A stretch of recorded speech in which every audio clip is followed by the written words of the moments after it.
Welcome to Afriverse story. On today's episode, we'll look into one of Nigeria's most controversial moments, Lieutenant Colonel Bukka Suka Dimka-led coup, a man who dared to challenge the status quo and left an indelible mark in Nigerian history. So stay tuned and enjoy the ride. Just before 8 a.m. on February 13, 1976, the following curious announcement was heard on Radio Nigeria. Good morning, fellow Nigerians. This is Lieutenant Colonel Dimka of the Nigerian Army calling. I bring to you good tidings. Murtala Mohammed's deficiency has been detected. His government is now overthrown by the young revolutionaries. All the 19 military governors have no powers over the states they now govern. The state affairs will be run by the military brigade commanders until further notice. All commissioners are sacked, except for the armed forces and police commissioners, who will be redeployed. All senior military officers should remain calm in their respective spots. No divisional commanders will issue orders or instruction until further notice. Any attempt to foil these plans from any quarters will be met with death. You are warned all over the 19 states. Any acts of looting or raids will be death. Everyone should remain calm. Please stay by your radio for any further announcements. All borders, air and sea ports are closed until further notice. Curfew is imposed from 6 a.m. to 6 p.m. Thank you. We are all together. The awkward wording and unintentional implementation of a 6 a.m. to 6 p.m. curfew tell everything they need to know about the intelligence of the soldiers responsible for this coup. Dimka clearly intended to say 6 p.m. to 6 a.m., but mistranslated the hours. Just prior to this broadcast, then head of state, General Murtala Mohammed, along with his ADC, Lieutenant Akin Shehiwa, orderly and driver, has been assassinated on their way to work in a thin-skinned black Mercedes-Benz car without escorts. The unprotected car had slowed down at the junction in front of the Federal Secretariat in Ikoyi, Lagos, when a hit team, which allegedly included Lieutenant William Seri and others, casually strolled up and riddled it with bullets. Following the confirmation of Mohammed's death, Lieutenant Colonel Bukka Suka Dimka of the Army Physical Training Corps, who along with some others has been up for most of the night drinking champagne, then made a quick trip to the British High Commission in about 8 a.m., where he demanded to be put in touch with General Gowon in Britain. He allegedly left a message through Sir Martin Litienne, saying Gowon should proceed to Togo and wait for further instructions. Then he returned, initially accompanied by 6 others, to Ikoyi to seize the radio station. The martial music played was allegedly specially selected by a civilian, Mr. Abdulkarim Zakari, who has been alerted beforehand to do so. Other hit teams simultaneously went after other key functionaries of the regime's hierarchy, namely the Chief of Staff, Lieutenant General Olusegun Obasanjo, and the Army Chief, Lieutenant General T.Y. Danjuma. The military governors of Kwara and Oyo states, Colonels Ibrahim Taiwo and David Jemibewon, respectively, were also targeted. Colonel Taiwo, who had been national coordinator of the July 1975 coup that brought Murtala into power, was abducted and killed by a team led by Major K.K. Gagara. Jemibewon, whose name had been added to the list of targets by Colonel T.K. Adamu, merely because Adamu did not like his face, escaped. In response to the pro-coup broadcast and other activities from Benin City by the Brigadier Commander, Colonel Issa Buka, counter-broadcasts dissociating other army units from the coup were made, first from Calabar by the Brigade Commander, Colonel Maman J. Vatsa, and then from Kaduna on behalf of the GOC, Brigadier Alani Akirinade. As efforts were being made within the military to crush the revolt, university students in Lagos and Ibadan, amongst others, took to the streets to protest the coup. Later, when it became known that Dimka had visited the British High Commission on the day of the coup, some students attacked British and American facilities in Lagos. The coup attempts eventually failed 7 hours later, crushed by forces rallied and directed from a temporary base at Boni Camp by Lieutenant General T.Y. Danjuma, Chief of Army Staff, whose designated assassin, reportedly Lieutenant Lawrence Garba, had chosen at the last moment to spare him at the Marina Jetty, allegedly in part to avoid collateral casualties. When Danjuma got to the office and heard the radio broadcast, he held a brief war council with Colonels Bali and Babangida, then moved to Boni Camp to coordinate the resistance. Babangida was sent on a motorcycle to Ikeja cantonment to get armored vehicles. Supported by these vehicles, he proceeded to Radio Nigeria, where he had a conversation with his close friend, Dimka. Dimka's initial reaction to Babangida's arrival was to ask him if he came to play Chukwuma and the One War with him, drawing a historical parallel with the negotiations between Colonel Conrad Nwawo on behalf of Ironsi and Major Patrick Nzogu in Kaduna in January 1966. However, Dimka got concerned with the presence of armored vehicles in the background and asked them to be withdrawn.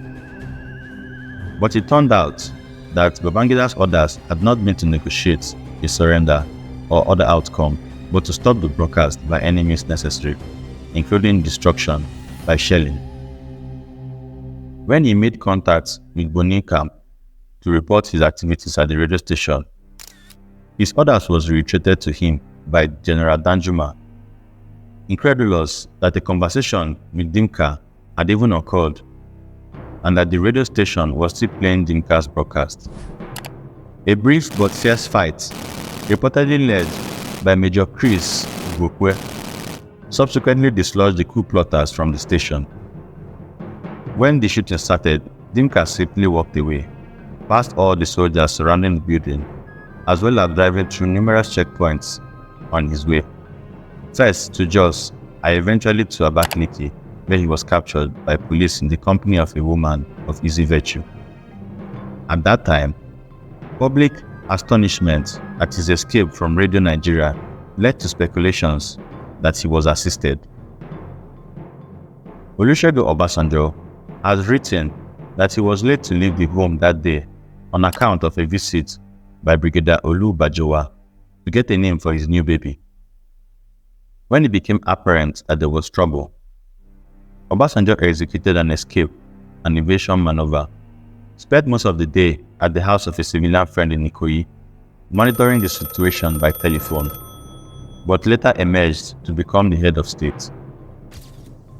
His would-be assassins mistook then Colonel Dumuje for him along the Awolowo Road in Lagos, seriously wounding that officer. The specifics of how that happened remained a matter of conjecture, particularly since the car of a lieutenant general who have had 3 stars mounted on the license plate. Whether Dumuje was riding in Obasanjo's car is a curious possibility that has never been clarified. Or perhaps the hitmen were drunk and could not tell one flag from another. Based on subsequent evidence, from documents and tapes that were found at the station, Dimka planned a second broadcast which he never got to make. Dimka allegedly said, "Fellow Nigerians, this is Colonel Dimka. I'll now explain why we, the young revolutionaries of armed forces, have found it necessary to overthrow the 6-month-old government of Murtala. On 29 July 1975, then government of General Gowon was overthrown. Some of the reasons given for that change were 1. Corruption, 2. Indecision, 3. Arrest and detention without trial, 4. Weakness on the part of the head of state, 5. maladministration in general, and a host of other practices. Every honest Nigerian will agree with me that since the changeover of government, there has not been any physical development in the whole of the country generally.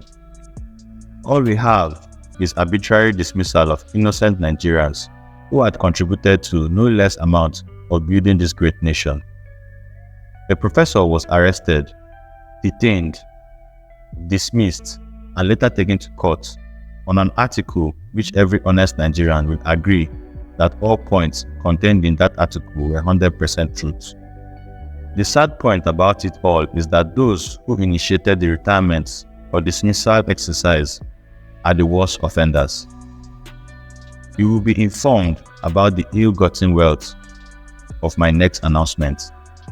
The acting general manager of Nigerian Airways was invited to the Dodam barracks and detained without trial. People of this country have been living in a state of fear. The Armed Forces promotion exercise is still fresh in your minds. Whatever reasons they have for the promotion, one can only say that they are ambitious. They in fact took over power to enrich themselves. We are convinced that some of the programs announced for a return to civilian rule was made in favor of a particular group. To mention only one, Maitama Sule is a politician, but has been appointed Chief of Commissioners for Complaints. This is to prepare him for the next political head at all costs. How many of you know that Maitama Sule is on a salary of 17,000 naira per annum?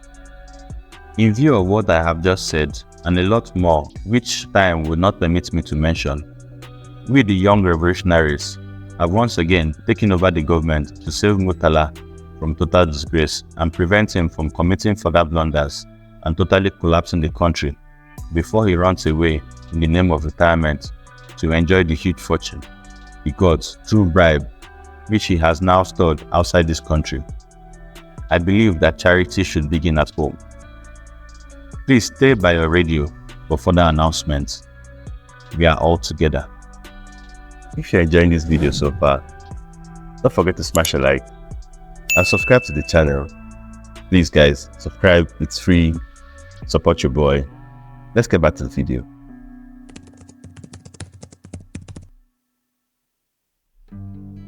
The Obasanjo regime, however, later issued a public statement preferring its own explanation for the Dimka coup attempt.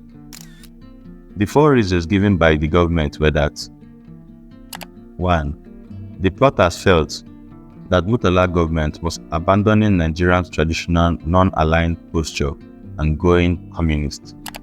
2. The plotters were opposed to the recent army promotions and appointment of Danjuma as army chief. 3. The plotters intended to restore General Gowon to office. 4. The plotters intended to restore all previous military governors to office, as well as to restore all retired public servants back to office. Any subsequent retirement was to be based on a legal due process.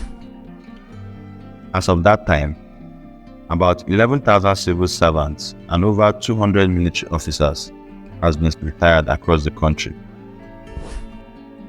7 days of national mourning were declared and flags flew at half-mast.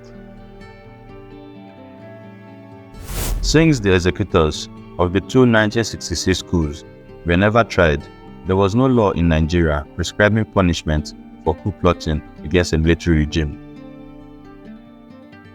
The existing treason laws in Nigerian statute books did not contemplate the existence of a military regime. The Supreme Military Council filled this lacuna by enacting the Treason and Other Offences Decree, which empowered the federal military government to set up a special military tribunal composed of military officers to try the coup plotters, including civilians, in a secret trial. The tribunal was also empowered by imposing the death penalty. The board of inquiry that investigated the coup was headed by Major General Emmanuel Abisoye. The actual military tribunal, which tried the suspects, were headed by Major General John Obada and the other tribunal members were Deputy Inspector General of Police Adamu Suleiman, Navy Captain Olufemi Olumide, and Lieutenant Colonels Murtala Mohammed, Joshua Dogonyaro, and Maman Jia Vatsa. Ironically, Dogonyaro and Vatsa themselves later became coup plotters in the 1980s. Dogonyaro participated in the coups in 1983 and 1985, and Vatsa was tried and executed in 1986 for his alleged role in a coup. In the grief and atmosphere of vengeance following the coup, no one questioned why the plotters were being tried by a secret tribunal under legal powers that had retroactive effect, and that the suspects would be sentenced to death based on evidence that would not be made public. Most of the defendants were from Gowon's home state of Plateau. Minority officers from the Middle Belt were the new treacherous scapegoats of the day. The tension between Middle Belt officers and those from the far north resurfaced. The coup investigations took on witch-hunting proportions, and officers were convicted on the most flimsy or uncircumstantial evidence, often based on Dimka's uncorroborative testimony. Over 100 soldiers were arrested and interrogated. Dimka's confession statements took on a life of their own, as he made one confessional statement after another, implicating an ever-increasing circle of officers. He even found time to implicate General Gowon, claiming that he had visited Gowon in UK to discuss the coup plot, to which Gowon had given his assent and advised, "You boys should make sure you take time and make no mistakes." There were some other disturbing links between Gowon and the suspects, which alarmed the federal military government sufficiently to declare Gowon a suspect and ask for his extradition from the UK, a request that was denied. Dimka was an in-law of Gowon and the likes of Gowon. He was also a member of the Angas ethnic group, although he admitted that Dimka visited him in the UK. Gowon denied the allegations against him and claimed that his only recollection of a meeting with Dimka was Dimka's incoherent and drunken statements. Gowon wisely declined the federal military government's invitation to come to Nigeria for interrogation. His refusal led him to being declared a wanted person, being stripped of his rank, and having his benefits revoked. His younger brother Isaiah was also arrested and imprisoned. Gowon, without trial, was dismissed as an officer in the Nigerian Armed Forces. He was later reinstated by President Shagari.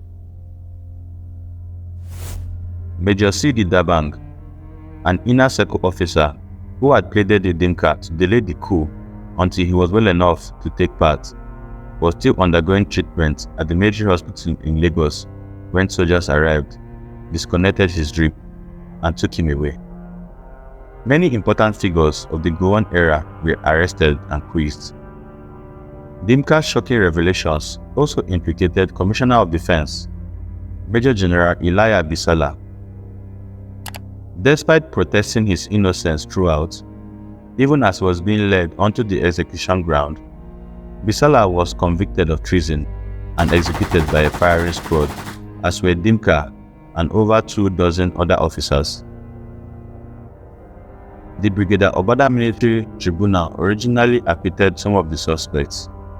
However, the acquitted men were retried by a second military tribunal chaired by Brigadier Pius Eremebo, and some were sentenced to death and executed. The former military governor of Plateau State, Joseph Gomwok, and Gowon's younger brother, Isaiah, were allegedly among those tried twice. Gomwok was sentenced to death by the second tribunal chaired by Brigadier Eremebo and executed.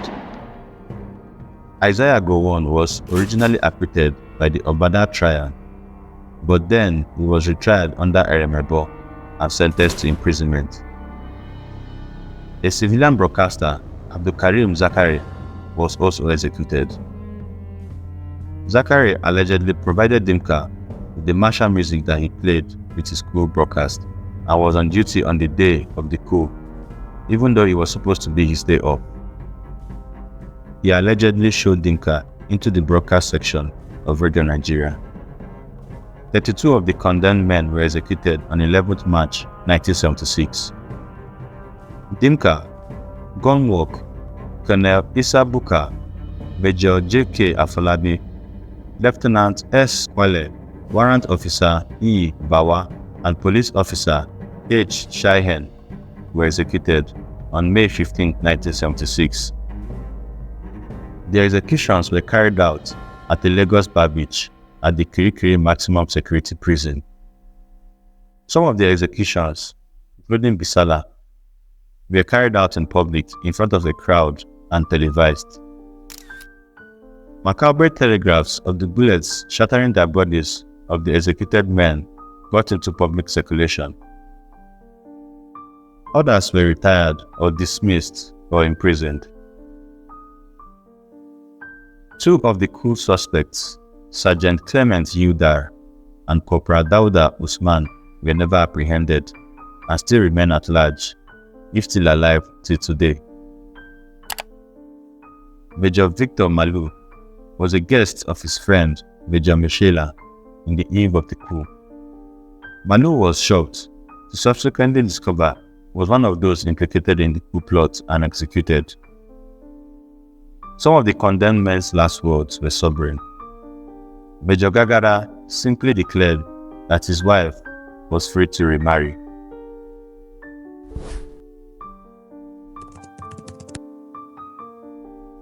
The Dimka coup was a national security embarrassment. Efforts by the then Inspector General of Police, MD Yusuf, to resign were rebuffed.